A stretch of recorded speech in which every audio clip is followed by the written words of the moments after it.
So, all praises, honor, and glory unto Yahweh Ba'asham Yahushai, Ba'asham Rakakodash, double honor to the elders and the apostles of the great millstone, and salutations to all you sincere Kem.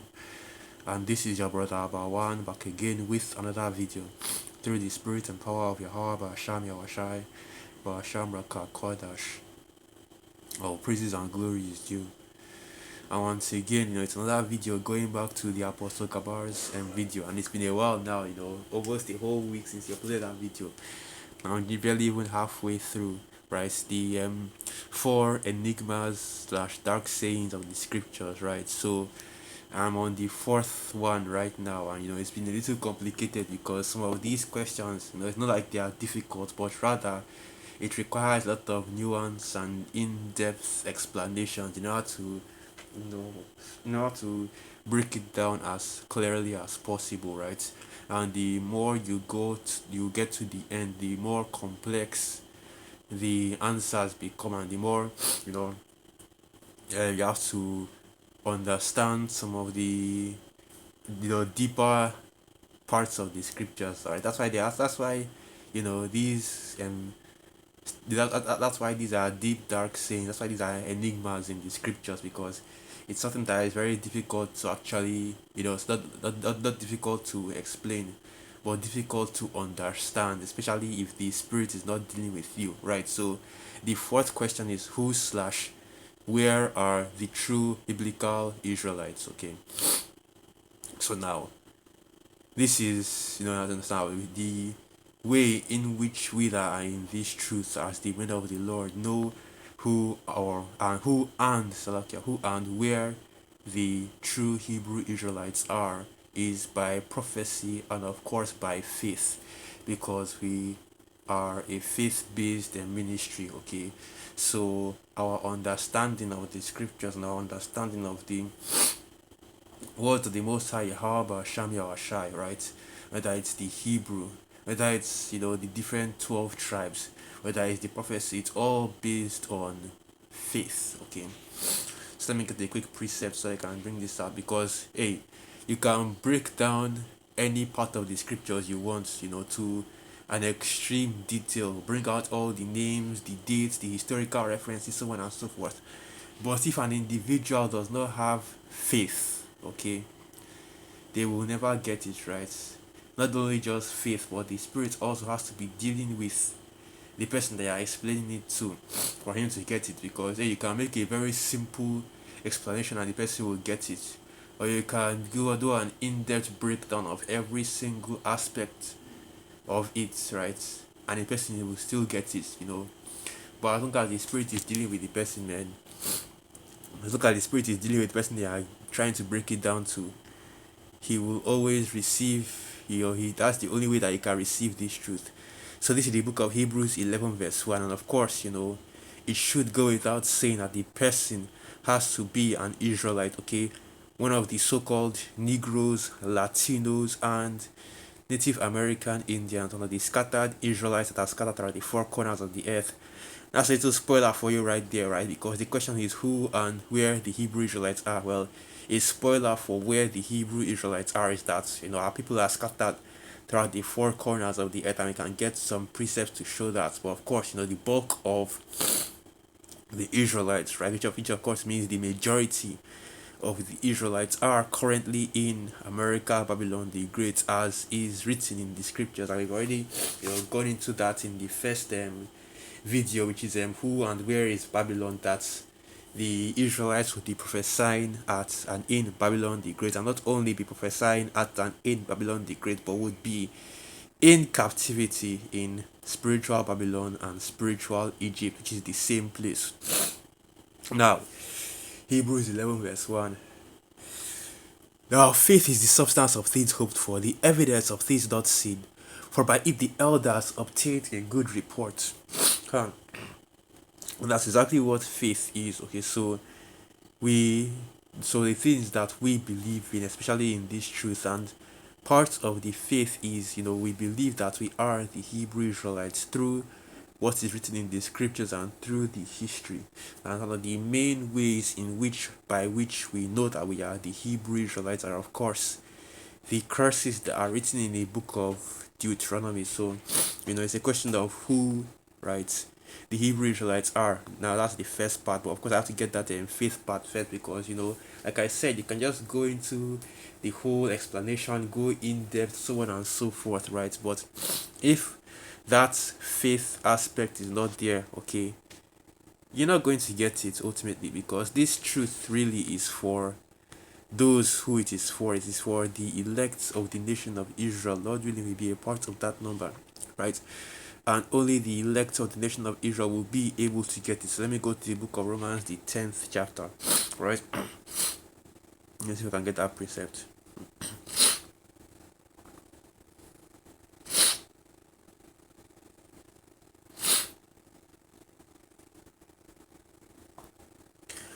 So this,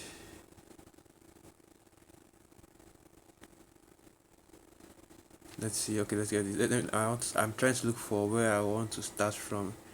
Now let me just get the main points. Okay, Hebrews, it's like a Romans. No, let me start from the top. Let me start from the top. All right. Romans 10, verse 12. For there is no difference between the Jew and the Greek, for the same Lord over all is rich unto all that call upon him. For whosoever shall call upon the name of Yahweh shall be saved. Right? So, the scriptures speak of the Jew and the Greek here. It's another one of those deep, dark sayings, right? Let me just do a quick answer for that, right? What is the Jew and what is the Greek? Okay, and what the Jew and the Greek represents are those that know that they are Israelites, which are the Jews, of course, and the Greeks, of course, be those that are in the Gentile state of mind that are Israelites. So if you are a so-called Negro, so-called Latino, so-called Native American Indian, or you are one of the tribes of the nation of Israel that have been scattered, throughout the four corners of the earth, and then you look like the heathen, right? But your bloodline, your nationality, your spirit goes back to Abraham, Isaac, and Jacob, then you are an Israelite, right? And if you don't know about the fact that you are an Israelite, or if you're just coming into the knowledge of the fact that you are an Israelite, that you are basically considered a Greek. And what the word Greek here means, if you go into the what's the word I'm looking for again? The blue letter, right? If you go into the blue letter, you get this word Greek in the blue letter. The word you will see there is not Greek, but rather Hellen. Okay, Hellen, because the Greeks didn't call themselves Greeks; they call themselves Hellen, right? So what that Hellen really means is just a Greek-speaking Jew, especially dealing in the context of the scriptures. What the word Hellenos means is a Greek-speaking Jew. In other words, an Israelite that believes that he is a Greek individual, okay? Because during the time when these scriptures or when these precepts are written, right, the land of Judea, the kingdom of Judea, the state of Judea was being controlled by the Romans, right? And of course, you had a large scattering of our people that went into the Greek Isles, right, during the time of the Maccabees, when Antiochus, during the time of the Maccabees and especially during the time of the Seleucid Empire. Okay, so when Antiochus, the different Antiochus, right, the different devils, Antiochus was ruling over the, was ruling over the land of Judea. Okay, so now Helen, a Greek either by nationality, whether a native of the mainland or one of the Greek islands or colonies. In a wider sense, the name embraces all nations, not Jews, that made the language, customs, and learning of the Greeks their own.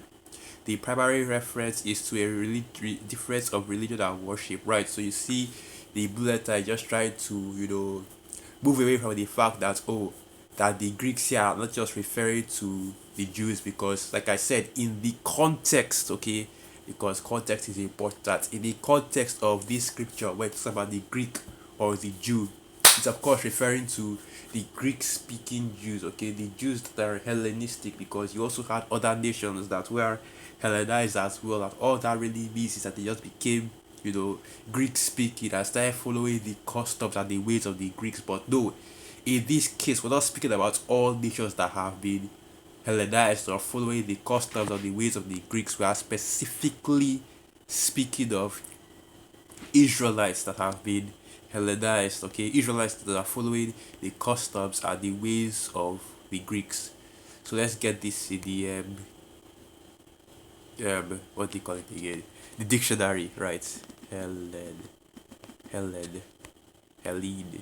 All right, so this is the word. Okay, okay. So this is not the one I'm looking for. Okay, let's see if I can. Let's see if it is Hellenos.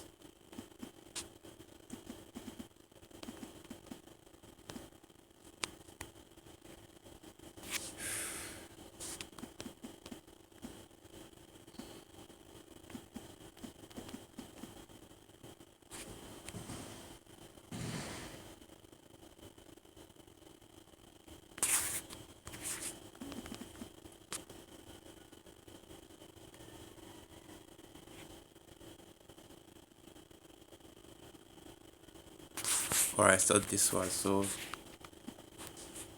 let's go into the oh, Hellenistic, yeah. So this is Hellenistic. Yeah, so Hellenistic refers to the period following the death of Alexander the Great, 323 BC, and extended to the Roman conquest of Egypt in 30 BC. It is characterized by the blending of Greek culture with various local traditions in the regions conquered by Alexander. This cultural exchange resulted in a unique Hellenistic civilization, particularly evident in art, architecture, and philosophy.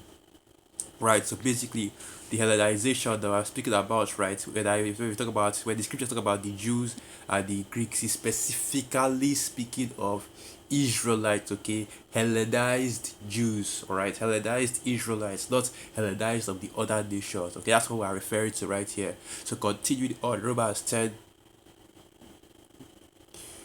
verse 14. How then shall they call up him in whom they have not believed? And how shall they believe in him of whom they have not heard? And how shall they hear without a preacher? And how shall they preach except they be sent, as it is written? How beautiful are the feet of them that preach the gospel of peace and bring glad tidings of good things, right? Because how can you believe, or rather, how can the Spirit, how can you call upon the name of the Most High, Yahweh Shab Yahweh without faith? How can you call upon the name of the Most High, Yahweh Sham Yahweh without faith? Okay, so let's get the main points now. Romans 10, verse 17. So then faith cometh by hearing, and hearing by the word of the Most High, Yahweh Sham Yahweh. Right, so now let's go back to the main topic at hand. I just wanted to get that aside real quick because it needs to be I need to be talking about the importance of faith now.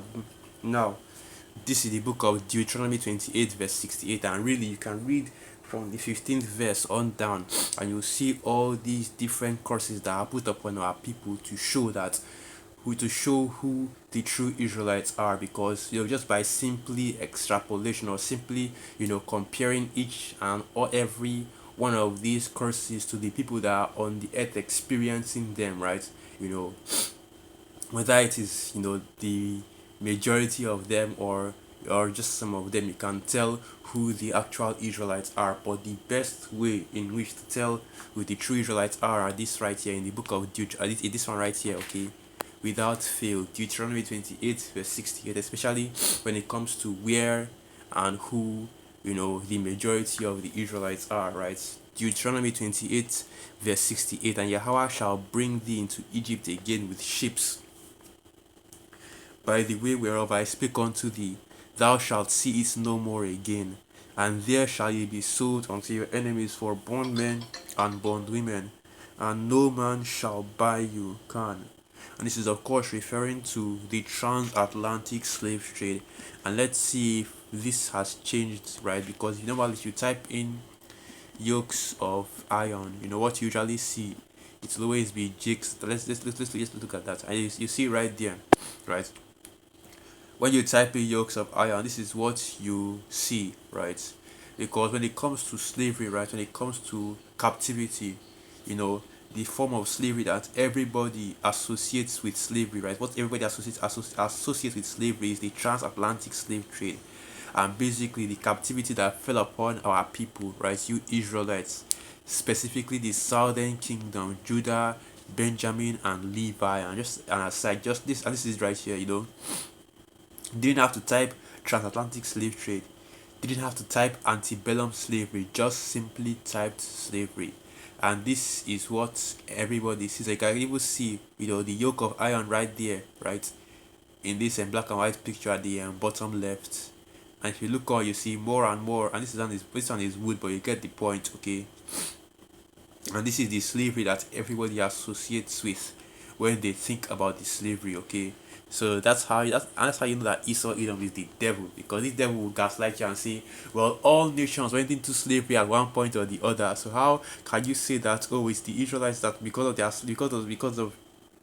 the transatlantic slave trade proves that you Negroes are the Israelites? Well, that's because all nations went into slavery, yes, but the transatlantic slave trade is what everybody associates slavery with, right?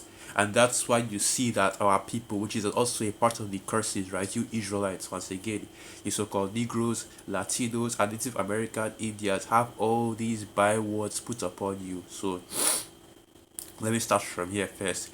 Deuteronomy 28, verse 45. Moreover, all these curses shall come upon thee, and shall pursue thee, and overtake thee till thou be destroyed, because thou hearkenest not unto the voice of Yahweh thy power to keep his commandments and his statutes which he commanded thee. And they shall be upon thee for a sign and a wonder, and upon thy seed forever. Right? So, which people on the earth do these curses, not only are they upon them, but also follow them, generation to generation, right? Who on the earth has the most generational trauma? Because guess what? Generational trauma is part of the curses. The reason why you Israelites around here, running around here and raving about the generational trauma that you have because of, your family situation, right? It is a part of the curses. You understand? You know, the fact that to this day, the captivity of our people, right, the transatlantic slave trade, something happened 400 years ago. The shadow of that still follows us till this day, is a part of the curses, okay? And the fact that, our people are still on that. Let's get that precept as well. So this is the book of Deuteronomy 28, verse 37. And thou shalt become an astonishment, a byword and a proverb and a byword, Salakia, among all nations, whether Yahweh shall lead thee, right? And if you recently saw the video of this Chinese woman all the way in China, calling jigs, I believe that they were Israelites, right? But most likely they were, West Africans, right? Calling jigs niggas, man. The full ER, the hard R and everything, right? And that's just part of the byword and the proverb that the scriptures speak about, Let's go into the definition of the word byword and proverb. Or let's just go, we can even just get the blue letter, right? Even though we know that the blue letter goes off every once, but let's just go into it anyway. And this is the proverb right here. Strong's H4912.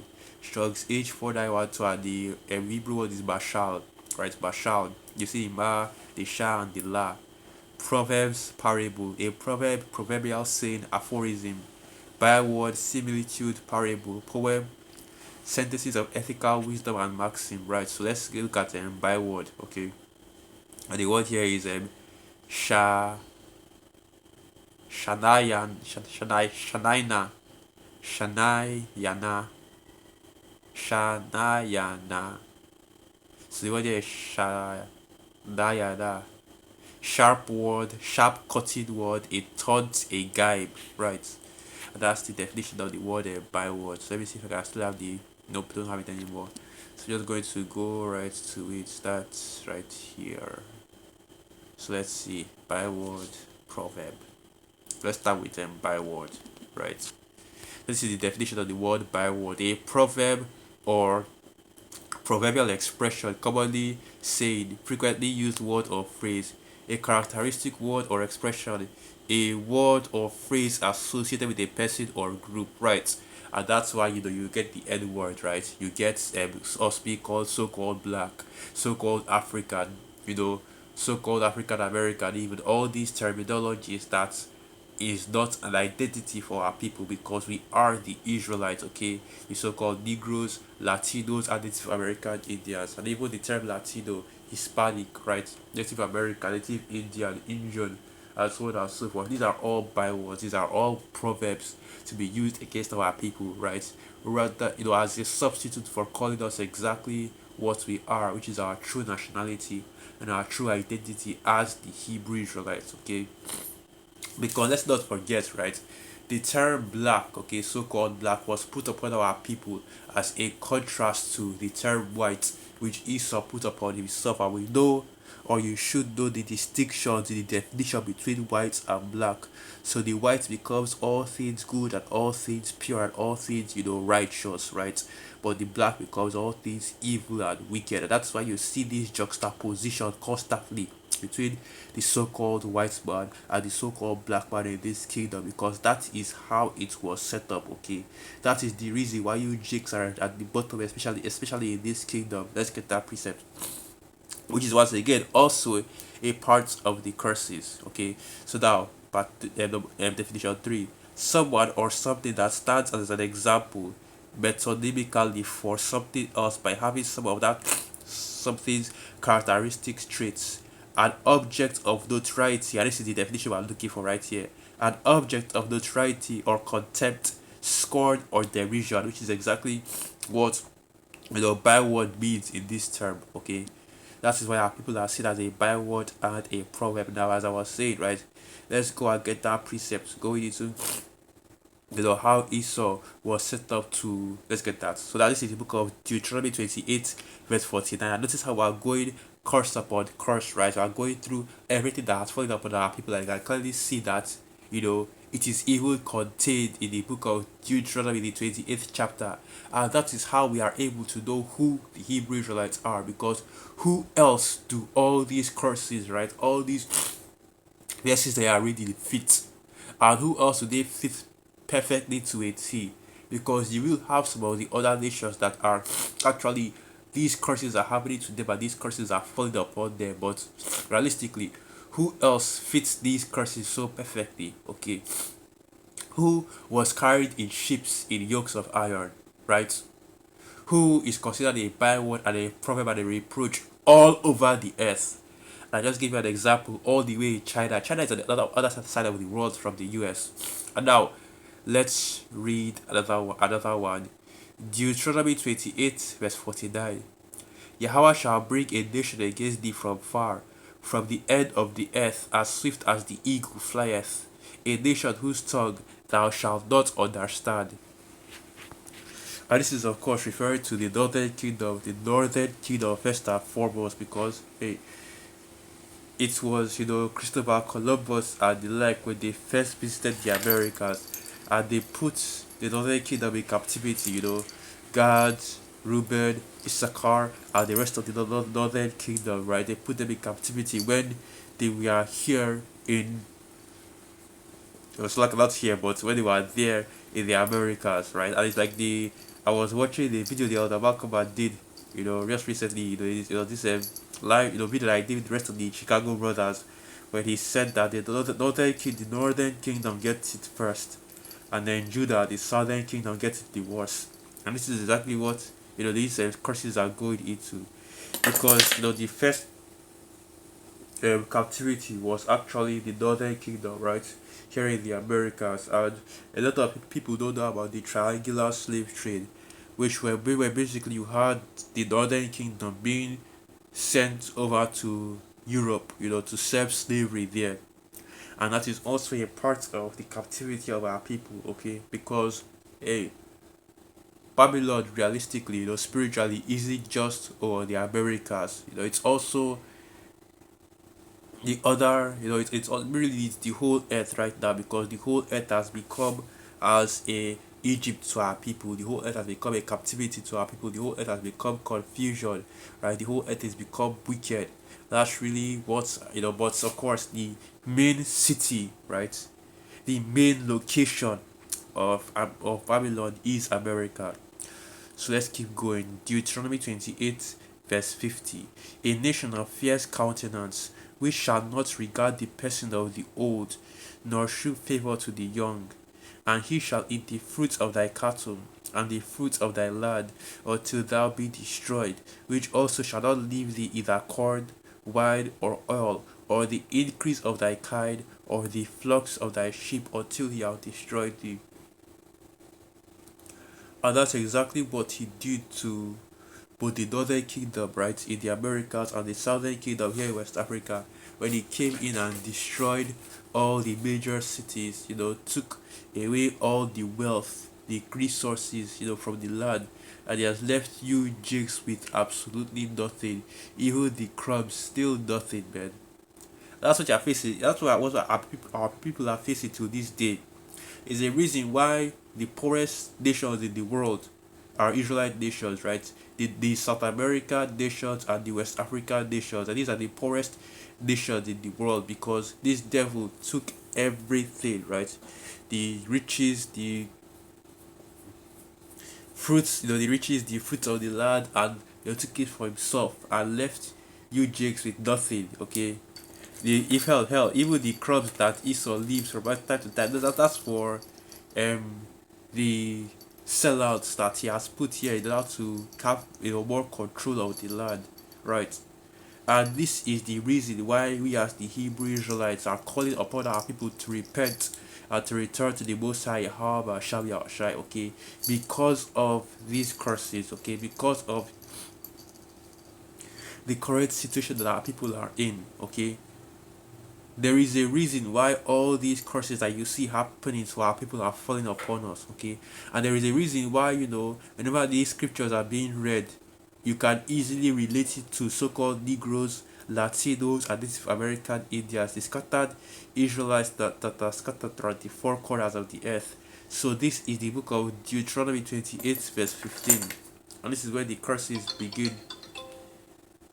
But it shall come to pass, if thou wilt not hearken unto the voice of Yahweh thy power, to observe to do all his commandments and his statutes, which I command thee this day, that all these curses shall come upon thee and overtake thee.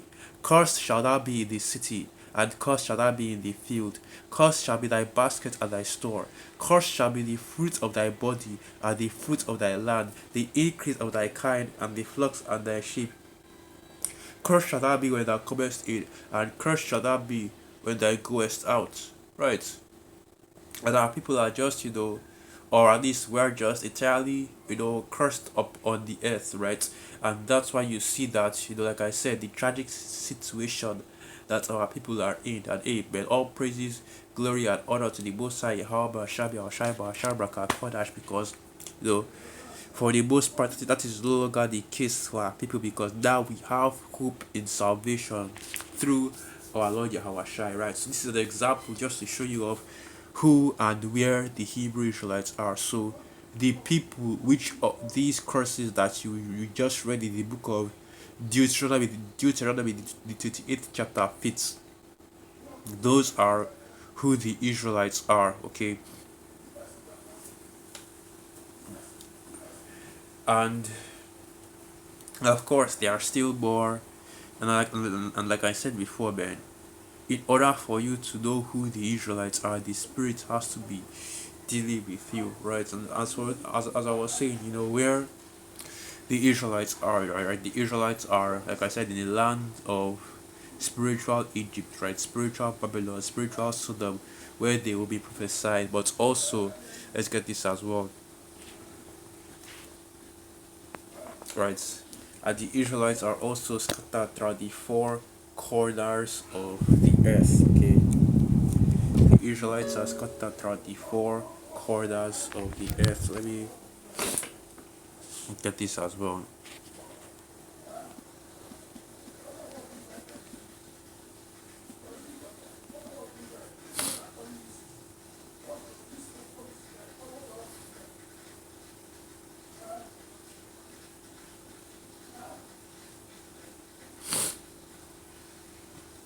Right.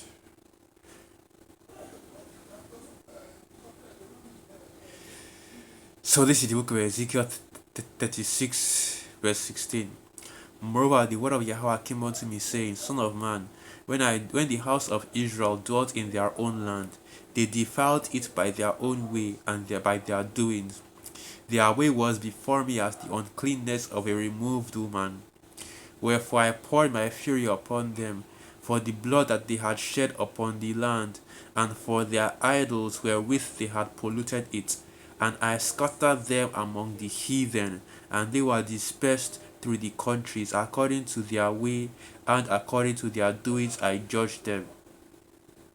Right.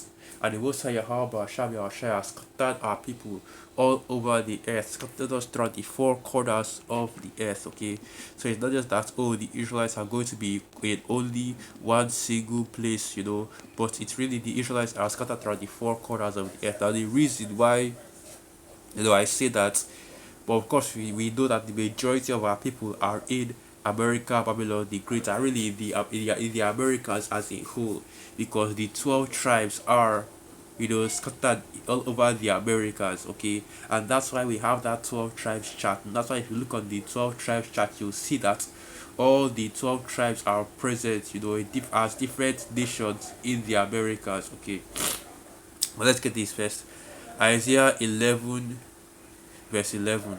And it shall come to pass in the day that Yahweh shall set his heart again the second time to recover the remnant of his people, which shall be left from Assyria, and from Egypt, and from Pathros, and from Cush, and from Elam, and from Shinar, and from Hamath, and from the islands of the sea. Right, because a remnant, because the majority of our people are in the Americas, scattered in the Americas, but a remnant of our people are scattered also to the four corners of the earth. So any country, any part of the world that you find yourself in, you will also find Israelites there, right? And just because I said that our people are the so-called Negroes, Latinos, and Native American Indians, right, does not mean that our people are only the so-called Negroes, Latinos, and Native American Indians, because our people, as the Israelites, will look like all the nations that are on the earth, because they have been scattered into all the nations that are on the earth. But let me finish reading this first. Isaiah 11 verse 12. And he shall set up an ensign for the nations, and shall assemble the outcasts of Israel, and gather together the dispersed of Judah from the four corners of the earth. Fine.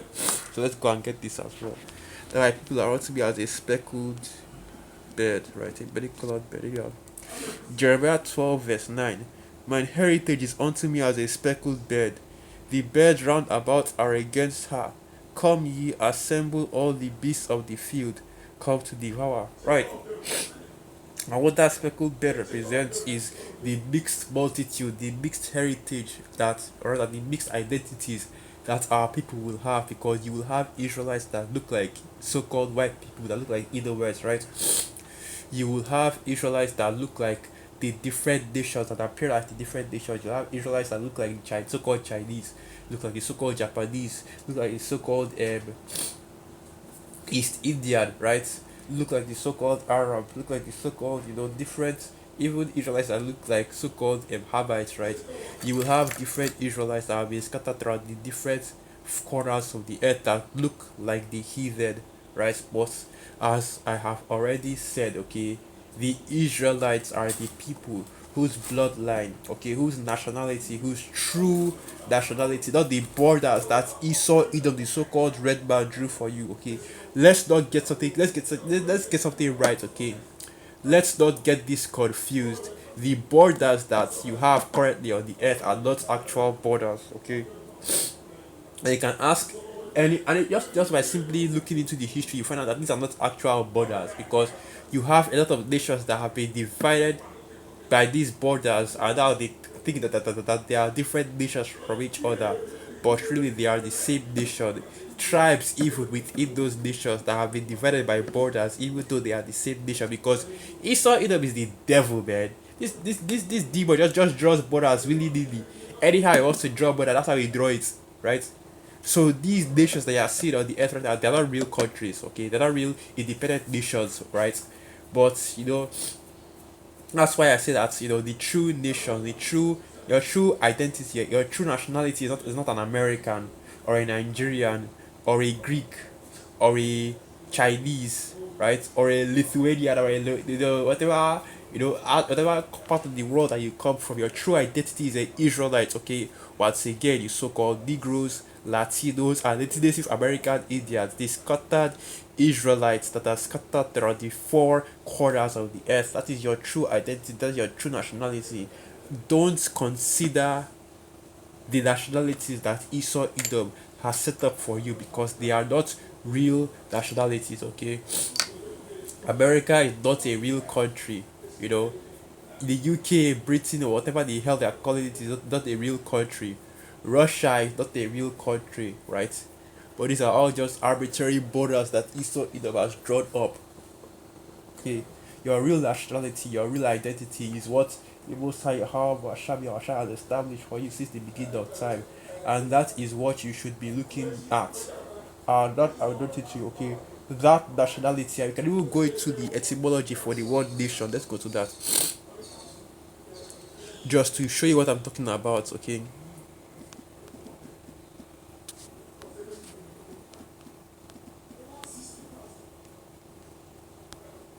so this is the etymology of the word nation: a race of people, large group of people with common ancestry and language, right? And even without going into the actual root word for nation, you can already see that, you know, you can already see what a true nationality, what a true nation is, right? A common group of people with common ancestry. And of course, that ancestry goes back by the line of your father, okay? So it's not motherland, it is fatherland, right? So let's get that. So this is the etymology for the word nation, for the word nationem or nation, which means birth, origin, breed. Right. So the word nation goes back to the Latin word for being born. So what nation you are born to, your true nationality, and of course this nationality goes back or goes, through the line of the fathers. Okay, that's basically what a pedigree is, right? A pedigree is your line through your fathers. Okay, yes, pedigrees. Here it is. So this is the book of Numbers 1 verse 18. And they assembled all the congregation together on the first day of the second month, and they declared their pedigrees after their families by the house of their fathers, according to the number of the names from 20 years old and upward by their polls, right? So your true nationality is determined not by what country you are born into or what citizenship you have. That's just Esau's messed up metrics, okay? Your true nationality is determined by your bloodline according to your fathers, by the line of your father. So where your father is from, where his grandfather, where his father is from, where his father is from, where his father is from, going all the way back to your primogenitor. Okay, primogenitor. Let's get that, because that's a word I just recently learned from anime of all places, man. Primogenitor. Let's get that. So this is the word primogenitor.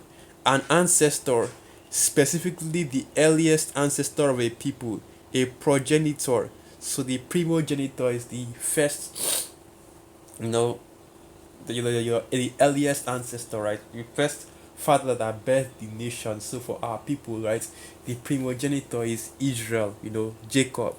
Then you now have the 12 patriarchs, right? So let's right. So